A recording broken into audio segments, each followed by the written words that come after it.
Ang hirap as of now siguro, syempre, medyo negative yung iisip namin. But definitely, it was a good fight. Grabe yung game ng Kobe today din. And I'd say, yung positive na nakuha namin, at least hindi pa tapos yung laban. May chance pa rin kami na, at may game pa kami Friday, hindi pa tapos yung tournament. So meron pa kami chance na makabawi at makabawi. So yun lang yung iniisip namin.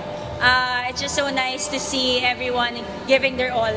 And that's the most important thing din naman. And hopefully, ma-mold talaga kami, ma-shape kami ng mga challenges namin this conference and last conference para sa mga future games pa namin. Dala-dala yun yan. Medyo hindi pa sure yung sa championship. Yeah. But yung podium finish is still, perhaps in 90. Siguro yun na lang din ba yung parang kumbaga, look forward yun din na. I think yung goal namin as a team right now is to actually get 1 point at a time sa next game namin on Friday.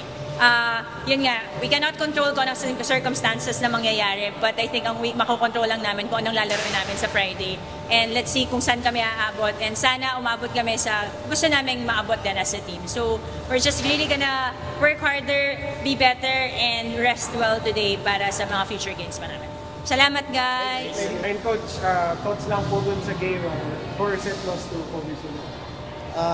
Siyempre, di magandang naging resulta, pero sabi ko nga sa team, yung effort lahat binigay na nila. So wala naman dapat ikalungkot ng sobra kung hanggang doon lang talaga. Focus na lang kami sa next game.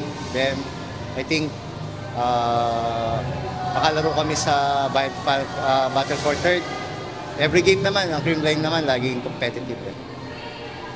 Coach, yun nga, parang medyo ngayon hirap talaga yung mga games, parang kumbaga hindi 5-set talagang lumalaban, Creamline talagang ganito. Pero coach, ano lang ba parang kumbaga nakikita nyo parang gano'ng kahirap nga ba talaga makakuha ng mga panalo ngayon sa PBL kasi lahat ng sa game?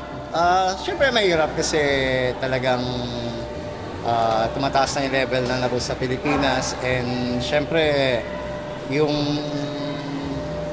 mga teams talagang nagpapalakas ng pero wala namang excuse sa pagkatalo namin. Siguro talagang hindi lang sa amin yung conference ngayon, pero happy ako sa team namin kasi lahat ng effort binibigay din nila sa Isayo dito.